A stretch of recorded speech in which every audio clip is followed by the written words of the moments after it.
బొగ్గు ఉత్పత్తి లక్ష్యం దిశగా పయనించడంలో సింగరేణి సంస్థ కాస్త జాప్యం చేసుకుంది. అందుకు కారణాలను అన్వేషిస్తూ ఉద్యోగ కార్మిక వర్గాలను ఉత్తేజపరిచేందుకు సంస్థ సీఎండీ స్వయంగా రంగంలోకి దిగారు.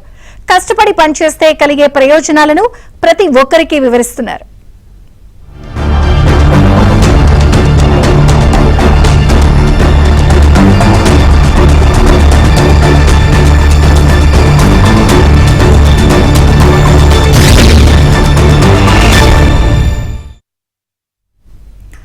సింగరేణి సీఎండీ గనుల బాట పట్టారు. బొగ్గు ఉత్పత్తి లక్ష్య సాధన కోసం క్షేత్రస్థాయిలో పర్యటిస్తున్నారు. ముందెన్నడూ లేని విధంగా స్వయానా సీఎండీ రంగంలోకి దిగడం చర్చనీయాంశంగా మారింది.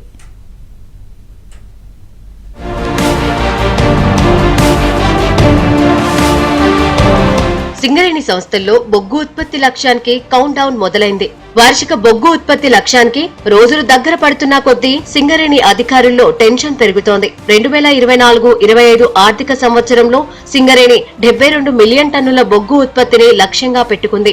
2024 ఏప్రిల్ నుంచి 2025 జనవరి 31 నాటికి నిర్దేశిత లక్ష్యం 57.59 మిలియన్ టన్నులకు గాను 53.73 మిలియన్ టన్నుల ఉత్పత్తి సాధించింది. ఇప్పటి వరకు ఏర్పడిన 3.86 మిలియన్ టన్నుల లోటును భర్తీ చేయడంతో పాటు ఫిబ్రవరి, మార్చి నెలల్లో 18.27 మిలియన్ టన్నుల ఉత్పత్తి సాధించాల్సి ఉంది. నిర్దేశిత బొగ్గు ఉత్పత్తి రవాణా లక్ష్యాలను అధిగమించేందుకు సింగరేణి యాజమాన్యం స్పెషల్ ఇన్సెంటివ్ పథకాన్ని కూడా ప్రవేశపెట్టింది.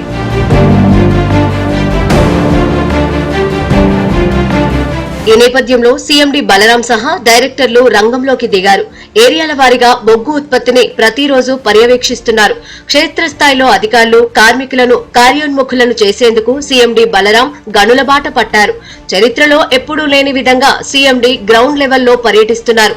మంచిర్యాల జిల్లా బెల్లంపల్లి రీజియన్లోని శ్రీరాంపూర్, మందమర్రి, బెల్లంపల్లి ఏరియాల్లో సీఎండీ బలరాం విస్తృతంగా పర్యటించారు. అధికారులు, కార్మికులతో సమావేశాలు నిర్వహించారు. భూగర్భ గనుల్లోని పని స్థలాలకు వెళ్లారు.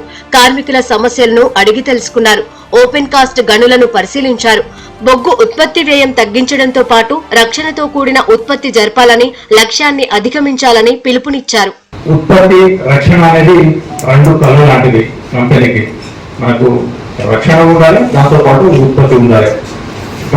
ఇప్పుడు వేసవి కాలంలో విద్యుత్ డిమాండ్ భారీగా పెరుగుతుంది. ఇటు మన తెలంగాణ రాష్ట్రంతో పాటు అటు ఆంధ్రప్రదేశ్, కర్ణాటక, మహారాష్ట్ర, తమిళనాడు ఎన్టీపీసీకి మనకు బొగ్గు సరఫరా చేస్తున్నాము. ఇప్పుడు కూడా అలాగే మనము అందరూ దాదాపుగా ఈ మైన్ చూస్తున్నాము. ఊళ్ళోనే దాదాపు ఇంటి పక్కనే ఉన్నట్టు అనేక లక్షల మందికి సింగరేణి తల్లి ఉపాధి కల్పిస్తుంది. ఈ సింగరేణి మరింత డెవలప్ కావాలంటే ఇంకా కొత్త మైన్స్ కావాలి. ఇప్పుడు ఈ మైన్ లైఫ్ మనం 4 ఏళ్ళు ఉంది. దాదాపు 46 ఏళ్ళ వరకు స్టార్ట్ అయింది 1962. 30 మంది ఉపాధి పొంది ఉన్నారు. ఇలాంటి మైన్ పోగొడుతుంది. మనకి కొత్త మైన్లు రావడం కూడా చాలా ఆవశ్యకత ఉంది. ఈ 4 ఏళ్ళు అయినాక మళ్ళీ మనం ఓపెన్ స్టార్స్కి వెళ్ళాలి. ఏంటంటే మారుమూల ప్రాంతాల వారికి, సింగరేణిలో నమ్ముకున్న వాళ్ళకి ఉపాధి అవకాశాలు ఇలాగే కంటిన్యూ కావాలంటే మనకు ప్రొడక్షన్ పెరగాలి. వాస్తవానికి సింగరేణిలో మొత్తం 11 ఏరియాలు ఉన్నాయి. అందులో 6 ఏరియాలు వివిధ కారణాల వల్ల ఉత్పత్తిలో వెనుకంజ వేశాయి. కేవలం 5 ఏరియాల్లో మాత్రమే 100% బొగ్గు ఉత్పత్తి జరుగుతోంది. నిజానికి మొదటి నుంచి కూడా భూగర్భ గనులు అధికంగా ఉన్న ఏరియాల్లో బొగ్గు ఉత్పత్తి తక్కువగా అవుతోంది. ఈ గనుల్లో మ్యాన్ పవర్ ను ఎక్కువగా వినియోగిస్తున్నారు. తద్వారా ఉత్పత్తి తగ్గడంతో పాటు ఉత్పత్తి వ్యయం కూడా ఎక్కువగా అవుతోంది. ఈ నేపథ్యంలో ఓపెన్ కాస్ట్ గనులపైనే యాజమాన్యం ఎక్కువగా దృష్టి పెడుతోంది. ఓపెన్ కాస్ట్ గనుల్లో భారీ యంత్రాల ద్వారా తక్కువ మ్యాన్ పవర్ తో ఉత్పత్తి చేస్తున్నారు. దీంతో తక్కువ ఖర్చుతో లక్ష్యానికి మించి బొగ్గును ఉత్పత్తి చేస్తున్నారు.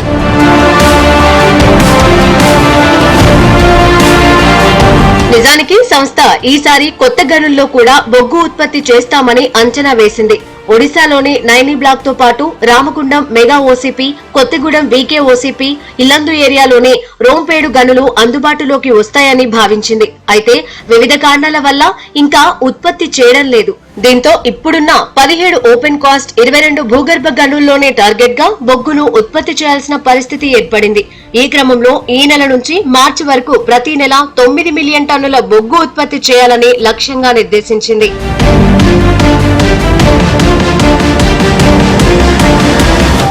వాస్తవానికి సీఎండీ బలరాం ఆదేశాల మేరకు ఉద్యోగులు నిర్దేశిత లక్ష్యాలను సాధించేందుకు తీవ్రంగా కృషి చేస్తున్నారు. అధికారులు సైతం నిత్యం పర్యవేక్షిస్తూ టార్గెట్ ను చేరేందుకు ప్రయత్నిస్తున్నారు. వారి కృషి ఏ మేరకు ఫలిస్తుందో చూడాలి.